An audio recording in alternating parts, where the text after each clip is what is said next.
बदलापूर शहरामध्ये मानवतेचा खरा धर्म जो आहे तो आता सध्या आपल्याला बघायला मिळतोय। काही तासांपूर्वी आपण बघितलं होतं, एक बातमी आपण प्रदर्शित केली होती, ज्यामध्ये आपण बघितलं 40 वर्ष जुना असा जो काही गोठा आहे गायींचा तो तोडण्यात आला आणि त्यानंतर त्यांच्या पाणी जे आहे ते सुद्धा त्या लहान गाय वासरू यांनी पिलेलं नव्हतं, कारण मोटर जी आहे ती पाणी जे त्याच्याने येत नव्हतं, कारण इलेक्ट्रिक सप्लाय सुद्धा बंद झालेला होता। सध्या आपण जर बघत असाल तर हा मानवतेचा धर्म जो आहे तो आपल्याला बघायला मिळतोय। 3 दिवसांपासून तहानलेले याचे काही गाय वासरू आहे, त्यांनाच आपले ठाणे जिल्हा उपजिल्हा अध्यक्ष आदर्श तायडे सर आणि नगरसेवक प्रफुल्ल मोरे हे स्वतः जे आहे त्यांनी त्यांच्या स्वखर्चाने टँकर इथे मागवलाय आता, आणि पाणी जे त्या गायींना, गाय वासरू म्हशी जे आहेत त्यांना इथे खरं तर पाजले जाते। त्यांचं आपण जर बघत असाल या ठिकाणी संपूर्ण जी टाकी आहे ती सुद्धा कोरडी पडलेली होती, ड्रम मध्ये सुद्धा पाणी नव्हतं, आणि हे जे काही गाय वासरू आहे यांच्या डोळ्यामध्ये अक्षरशः अश्रू आपल्याला बघायला मिळत होते। आता कुठेतरी पाणी, सगळ्यात पाणी हे जीवन आहे आणि सगळ्यात महत्वाचं जे आहे पाणीच असतं, पण त्या मुक्या जनावरांना पाणी सुद्धा मिळत नव्हतं।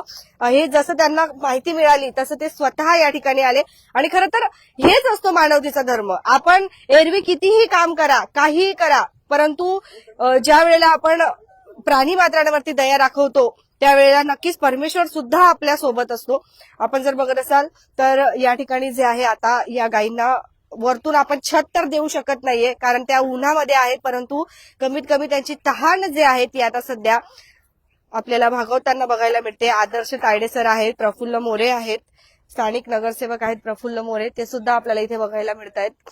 आणि खरोखर आता थोडंसं मनाला जरा शांती वाटते, कारण सकाळी आपण ज्या वेळेला बघून गेलो त्यावेळेला खूप वाईट परिस्थिती होती, खूप वाईट, जे अक्षरशः बघवले जात नव्हतं। हे जे गोमाता यांचं दुःख आहे ते आपण आपल्यासोबत, इथले जे काही जे गोठा चालवतात इथे ते आहेत आपल्यासोबत, त्यांच्याशी बोलूया आपण। आता त्यांना चारा वगैरे सुद्धा दिला। आता काय बोलाल, किती दिवसांपासून गायी तहानलेल्या होत्या? 3 तारखेला हे गोठं पाडण्यात आलं। 3 तारखेपासून असंच लाईट 3 तारखेलाच कट केली होती, त्याच्यानंतर ते असंच उपाशी आणि असं आम्ही विहिरीवरनं तिथून पाणी आणून त्यांना पाजलं होतं। सगळ्या टाक्या वगैरे रिकाम्या झाल्या होत्या। इलेक्ट्रिक हे सप्लाय नसल्यामुळे त्या कारणाने सुद्धा त्यांना मोटर सुद्धा भरली जात नव्हती। आपल्यासोबत आदर्श दादा असणार आहे, त्याचबरोबर प्रफुल्ल मोरे सर असणार आहेत, त्यांच्याशी आपण संवाद जे साधणार आहोत। नगरसेवक आहेत आपल्यासोबत, त्यांच्याशी बोलूया। दादा, खूप मोठा अन्याय जो आहे या ठिकाणी मुके जनावर जे आहेत त्यांच्यावर होत होता। आपल्याला जसं कळालं, आपण इथे आलात, खूप कौतुक तुमचं। काय बोलायला आज, काय माहिती द्याल? 100% हा जनतेवरती अन्याय आहे। महत्वाची गोष्ट म्हणजे इथे गुरं होती, गायींच्या हिंदू धर्मामध्ये सर्वात मोठे स्थान आहे। त्यांना आज बेघर केलेलं आहे, त्यांच्या डोक्यावरचं छत काढून घेतलेलं आहे, त्यामुळे काहीतरी अन्याय हे 100% होत आहे। गायींचे पूजन आहे, आपण हिंदू धर्मात सर्वात महत्वाचे मानले असल्यामुळे त्यांची निगा राखणे आपलं कर्तव्य आहे। त्यामुळे हे जे सेवा करत होते गायींची, ती चांगल्या प्रकारे सेवा करत होती। आज त्यांच्या डोक्यावरचं छप्पर नगरपालिकेच्या माध्यमातून ते काढून घेण्यात आलेलं आहे। साधारण हे 35 ते 40 वर्षापासून इथे रहिवासी आहेत। आम्ही लहानाचे मोठे इथेच झालेलो आहेत, आम्ही सुद्धा शेतकऱ्याचीच मुलं आहोत। त्यामुळे यांच्यावरती खूप मोठा अन्याय झालेला आहे। पूर्व परवानगी दिली असेल तरी पण काहीतरी गुरांसाठी तरी त्यांनाही थोडंफार विचार करून, प्रशासनाने विचार करून कारवाई करायला पाहिजे होती। आता टँकर मागवलेला आहे, तुम्हाला मग कशी माहिती मिळाली आणि त्यानंतर काय? मला समजलं गायींना पाणी नाही, लाईट कट केल्यामुळे मी एक टँकरची सुविधा करून गाई गुरांसाठी पाण्याची सोय करून दिलेली आहे।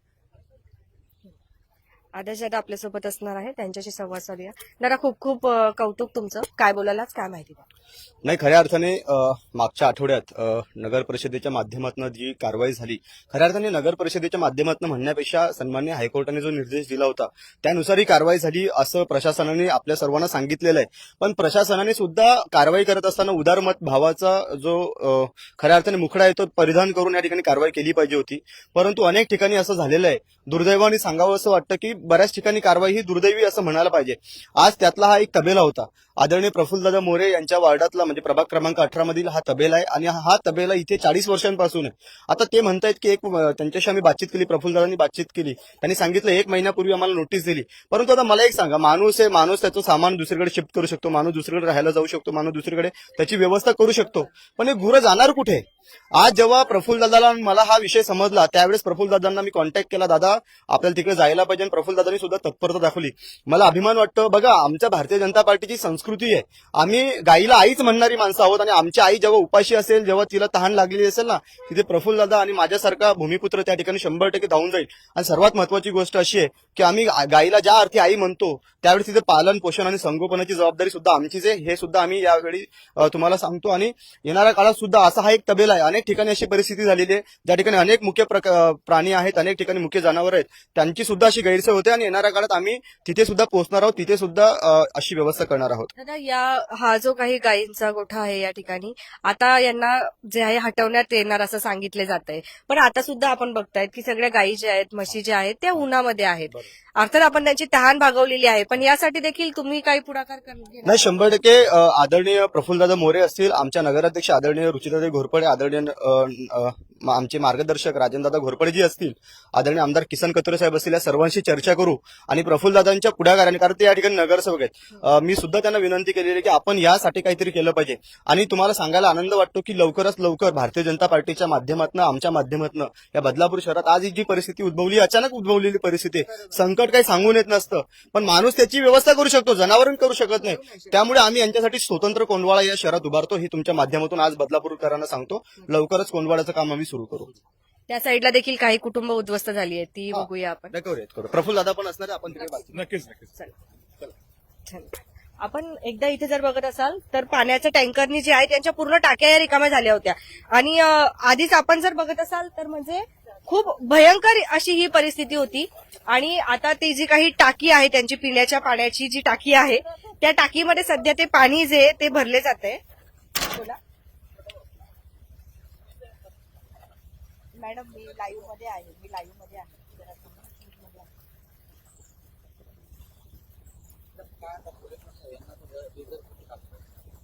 गुरांसाठी काहीतरी सोय करायला लागेल, सर्वच बघा, असं असतं ज्या वेळेला बदलापूरमधील एखाद्या कुटुंबावरती संकट येतं त्यावेळेला सर्वांनी एकत्रित येऊन खरं तर जे आहे याचा सामना केला पाहिजे आणि याच्यावरती मार्ग काढला पाहिजे. तीच परिस्थिती आता आपल्याला इथे बघायला मिळते आहे.